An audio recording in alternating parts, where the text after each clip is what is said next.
వెళ్ళలేకపోతే literature. Question ఏంటంటే of course Revanth Reddy is not the first chief minister to be denied. Arvind Kejriwal గతంలో deny చేశారు, Mamata బెనర్జీకి deny చేశారు. మరి డినై చేస్తానికి కారణం ఏంటి? ఇప్పుడు రామచంద్రరావు కొన్ని ఫ్యాక్టర్స్ చెప్పాడు ఎందుకు. ఒకటి, మీరు ఆ దేశంతో మనకున్న సంబంధాలు. మనకేం అమెరికా మిత్ర దేశం. రేవంత్ రెడ్డి పాకిస్తాన్ పోతా అనలేదు కదా, అమెరికా పోతాను అభ్యంతరం ఏంటి? అమెరికా మన మిత్ర దేశం. అందరూ ట్రంప్ను కలవడానికి ప్రయత్నించింది. ఏమైతే ట్రంప్ కలిస్తే లేరమ్మా, ట్రంప్ ఏమన్నా ఉగ్రవాద? Trump Narendra Modi close friend కదా. ట్రంప్ నరేంద్ర మోడీ క్లోజ్ ఫ్రెండే కలుస్తా అంటాడు కదా, ఇంకెవరికి కలుస్తా అంటలేడు కదా. పోనీ కమలా హ్యారిస్ని కలుస్తున్నాడు, దానివల్ల మా ఫ్రెండ్ ట్రంప్ కోపం వస్తుంది. ఆయన దేశాధ్యక్షుడు, ఇప్పుడు ఆయనతో పంచాయతీ ఎందుకు మనకు? అది భారతదేశ దౌత్య ప్రయోజన నష్టం. మీరు వెళ్ళి కమలా హ్యారిస్ని కలుస్తున్నారు అంటే అర్థం ఉంది. అయినా తప్పే ఉంది కలిస్తే. ఇప్పుడు ఈవెన్ కమలా హ్యారిస్ ఆల్సో ఒక పొలిటీషియన్ కదా. సో ఎవరిని కలుస్తాం? ట్రంప్ను కలవడం తప్ప. ఒక రాష్ట్ర ముఖ్యమంత్రి ఒక దేశ అధ్యక్షుడిని వెళ్ళి కలిస్తే మన గర్వకారణం కదా. ఇప్పటికీ చెప్పుకుంటాం కదా, Chandrababu Naidu Bill Clinton, Bill గేట్స్ని తీసుకొచ్చారని. ఏ నేరం అది గర్వంగానే చెప్పుకున్నాం కదా మనం. ఇప్పటికీ కూడా చంద్రబాబు నాయుడు బిల్ క్లింటన్ కలవడము, బిల్ క్లింటన్తో హైదరాబాద్ తీసుకురావడం అనేది చాలా రెస్పెక్ట్గా చెప్తారు. ఏమో మరి రేవంత్ వెళ్ళి ట్రంప్ను మీరు హైదరాబాద్ రండి అని ఇన్వైట్ చేస్తానికే వెళ్ళాడేమో.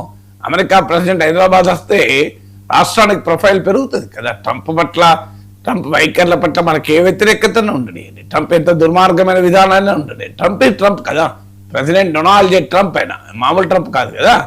సో అందువల్ల ఇటీవల రేవంత్ రెడ్డి ప్రభుత్వము అమెరికా ఎంబసీ ఉన్న ప్లేస్కు ట్రంప్ ఎవెన్యూ అని పేరు పెట్టాడు. ట్రంప్ ట్రూత్ సోషల్లో దానికి కృతజ్ఞతలు కూడా చెప్పాడు. ట్రంప్ టవర్స్ కూడా మీకు హైదరాబాద్లో వస్తున్నాయని చెప్పి వార్తలు వచ్చాయి. సో ట్రంప్ టవర్స్ వస్తున్నాయి, ట్రంప్ పేరు పెట్టాడు. ట్రంప్ స్వభావం కూడా ఏంటంటే ఆయన ఈగో సాటిస్ఫై అవుతుంది. చాలా పనులు ఆయనకు ఉన్న బేసిక్ పాయింట్ ఈగో. బహుశా రేవంత్ రెడ్డి కూడా ఆ కిటుకు పట్టుకున్నట్టున్నాడు. సో అందువల్ల మీకు ట్రంప్ ఎవెన్యూ అని పేరు పెట్టాడు. ట్రంప్ టవర్స్కు అనుమతులు వస్తున్నాయని చెప్పారు.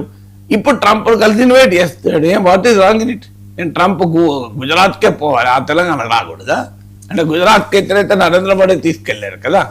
అంటే గుజరాత్కి రావాలి, గుజరాత్కి గిఫ్ట్ సిటీకి ఇన్వెస్ట్మెంట్ రావాలి, అంతా గుజరాత్కే ఉండాలి, తెలంగాణ కదా. ఏమైతే రేవంత్ రెడ్డి వెళ్ళి ట్రంప్తో కలిసి నరేంద్ర మోడీ తొలగించడం కదా కుట్రలు పండుతారా?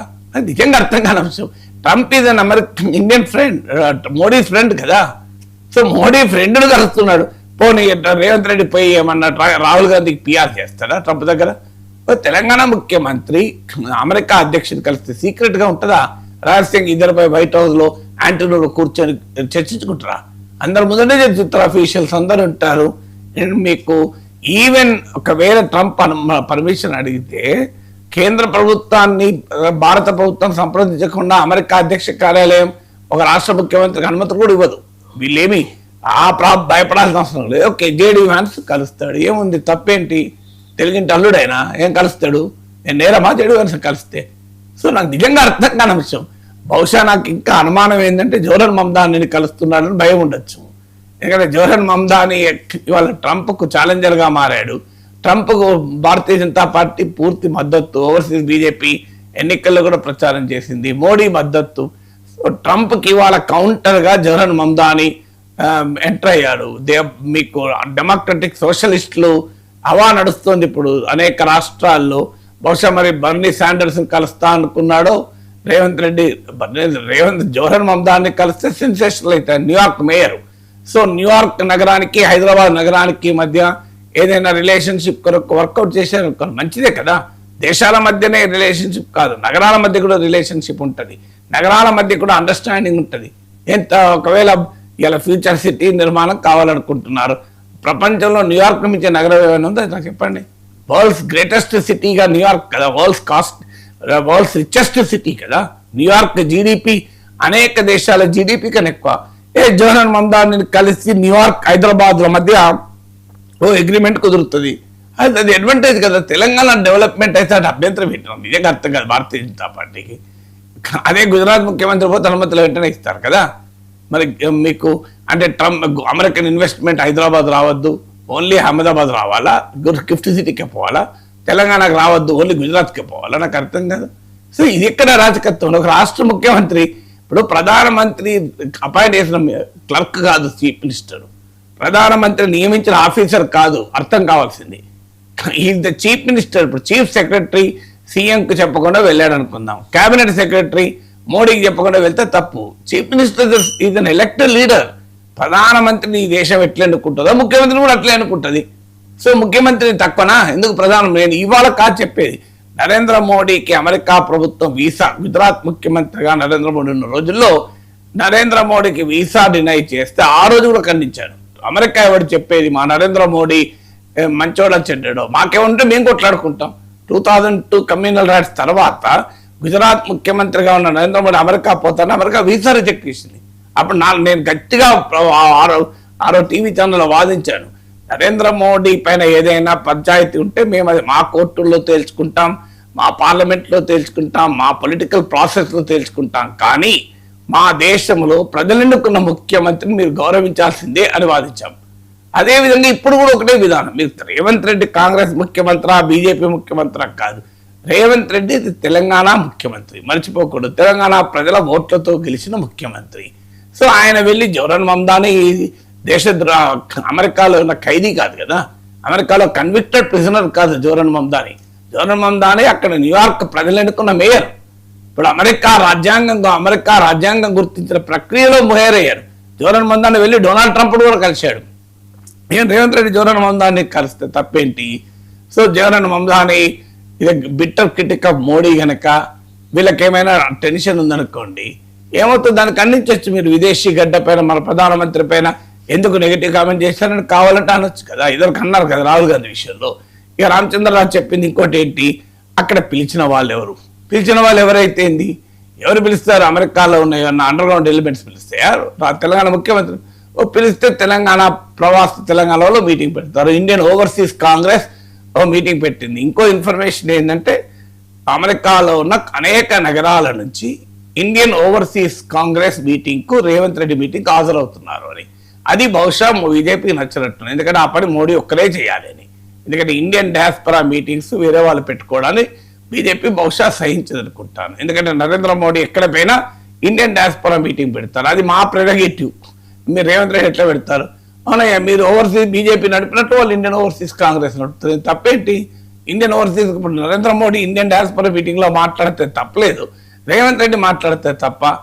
పోనీ ఆయన పరిధిని మించి కాదు, ఆయన ఇప్పుడు స్టేట్మెంట్ ఆశ్చర్యంగా ఉంటుంది. సీఎం స్థాయికి సాగిన మీటింగ్స్ కాదు, పరిధికి సంబంధించింది కాదు, ఉద్దేశాలకు పోలిక లేదు. అది ఉద్దేశాలు ఏమున్నాయి అందులో? ఇప్పుడు హార్వర్డ్ యూనివర్సిటీ MIT ప్రతినిధులతో సమావేశం మంచిదే కదా, అది నేను నేరమాదేమన్నా. ఇప్పుడు ఆక్స్ఫర్డ్ క్యాంబ్రిడ్జ్లతో సమావేశమైనట్లు అయినా తెలంగాణ ముఖ్యమంత్రికి ఆయనకు విజ్డమ్ ఉండదా? ఆయన నిర్ణయించుకోలేదా? ఆయనకు స్వతంత్రత లేదా? ఆయన ఎవరిని కలవాలి, ఏ ప్రోగ్రాం పెట్టుకోవాలి, ఆయన స్థాయికి తగందా, అది ఆయన నిర్ణయించుకునేటువంటి విచక్షణ జ్ఞానం లేని వ్యక్తి ముఖ్యమంత్రిగా ఉంటారా? వివేకం లేని వ్యక్తి ముఖ్యమంత్రిగా ఉంటారా?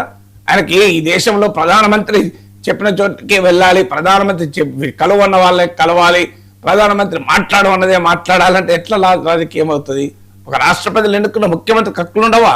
తాను ఎవరిని కలవాలి, ఏ ప్రోగ్రాం పెట్టుకోవాలి అనేది స్థాయి ఏమున్నది ఇందులో? పెట్టుబడుల కోసం ఒక ముఖ్యమంత్రి వెళ్తారు, ఏం నేరం అది? పెట్టుబడుల కొరకు వెళ్తే విశ్వవిద్యాలయాలకు వెళ్ళి వైస్ ఛాన్సలర్లతో సమావేశం అవుతారు, నేరం కాదు కదా. అది స్థాయి ఏంటి, పరిధి ఏంటి? పోనీ స్థాయి అంటే ఏంటిది? ఎవరిని కలవాలి ముఖ్యమంత్రి ఎవరిని కలవాలి? జేడీ వ్యాన్స్ ఒకవైపు ఏమో ట్రంప్ను వ్యాన్స్ కలుస్తారంటారు, మరి ట్రంప్ వ్యాన్స్ కలవడం పరిధి కదా? మరి అసలు నాకు నిజంగా అర్థం కాని విషయం అంటే అబ్జెక్షన్ ఏంటి, పొలిటికల్ అబ్జెక్షన్ ఏంటి? అందులో clearance from political angle is denied అన్నారు. What is the political objection?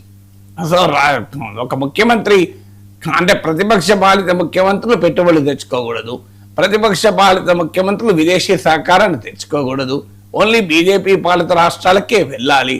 అసలు ఇది ఫెడరల్ వ్యవస్థకు విరుద్ధం కదా. ఈ తెలంగాణ ప్రజలను అవమానించడం ఇలా రేవంత్ రెడ్డి ఇష్యూ కాదు. దీంట్లో ప్రతిపక్షాలు అధికార పార్టీ ఉండకూడదు. ఇటలీలో జార్జియా మెలోనీని ట్రంప్ అవమానిస్తే ఎంటైర్ ఇటాలియన్ అపోజిషన్ ప్రైమ్ మినిస్టర్కి మద్దతుగా వచ్చింది. అది గొప్పతనం. మన దేశంలో పనికిమాల రాజకీయాలు. రేవంత్ రెడ్డిని అనుమతి ఇవ్వకపోతే నా అభిప్రాయం అయితే బీఆర్ఎస్ కూడా ఖండించాలి. ఎందుకంటే రాజకీయాలకు అతీతం. ఒక రాష్ట్ర ముఖ్యమంత్రిని నీవు అమెరికా పర్యటనకు అభ్యంతరం చెప్పడం ఏంటండి? రాష్ట్ర ప్రజలు ఎన్నుకున్న ముఖ్యమంత్రి కదా. నిజంగానే అక్కడ రేవంత్ రెడ్డి కార్యకలాపాలు అభ్యంతరకరంగా ఉంటే మీరు రాజకీయంగా ఎదుర్కోండి, ప్రజలకు చెప్పండి. ఇంకో తెలంగాణ ముఖ్యమంత్రి వెళ్ళి ఇంకో ఇక్కడ కలవకూడని వాళ్ళని కలిశారు, ఇది న్యాయమా అని చెప్పండి. మీరు ఎవరిని కలుస్తున్నారా రేవంత్ రెడ్డి? అయినా నాకు అర్థం కాదు, ఒక ముఖ్యమంత్రి ఎవరిని కలుస్తారండి? అభ్యంతరకరమైన వ్యక్తులు ఎందుకు కలుస్తాడు? హోదాలు ఉన్న వాళ్ళనే కలుస్తారు కదా, గవర్నర్లను కలవచ్చు, మేయర్లను కలవచ్చు, వైస్ ప్రెసిడెంట్ కలవచ్చు, ఈవెన్ ప్రెసిడెంట్ కూడా కలవచ్చు, తప్పేంటి? ప్రెసిడెంట్ కలవడం నేరం కాదు కదా. నాకు నిజంగా అర్థం కాని అంశం, ప్రెసిడెంట్ కలిస్తే ఒక రాష్ట్ర ముఖ్యమంత్రి ప్రెసిడెంట్ కలవద్దా? అందుకే చంద్రబాబు నాయుడు ద్వారా చెప్పిన, బహుశా రేవంత్ రెడ్డి చంద్రబాబు నాయుడు దగ్గర కాలేజ్ డేస్లో చదివేక్కున్నారు కనుక చంద్రబాబు నాయుడు టెక్నిక్స్ ఆయనకు కూడా అర్థమై ఉంటారు. ఇప్పుడు ఆయన బిల్ క్లింటన్, బిల్ గేట్స్ను హైదరాబాద్ తీసుకొచ్చిన తర్వాత మీకు Hyderabad IT profile, global profile మారిపోయింది కదా. అది ఇప్పటికీ కూడా మనం చెప్పుకుంటాం కదా, బిల్ క్లింటన్, బిల్ గేట్స్ రావడము హైదరాబాద్ యొక్క ప్రొఫైల్ మారింది, చంద్రబాబు నాయుడు పొలిటికల్ ప్రొఫైల్ కూడా మారింది. బహుశా అది కూడా రేవంత్ లక్ష్యమై ఉండొచ్చు, హైదరాబాద్ ప్రొఫైల్ మార్చచ్చు. సో తాను చంద్రబాబు నాయుడు నుంచి ఆ వ్యూహం నేర్చుకోవచ్చు కూడా, తప్పే ఉంటుంది. సో దానివల్ల మనం ఒక రాష్ట్ర ముఖ్యమంత్రి అమెరికా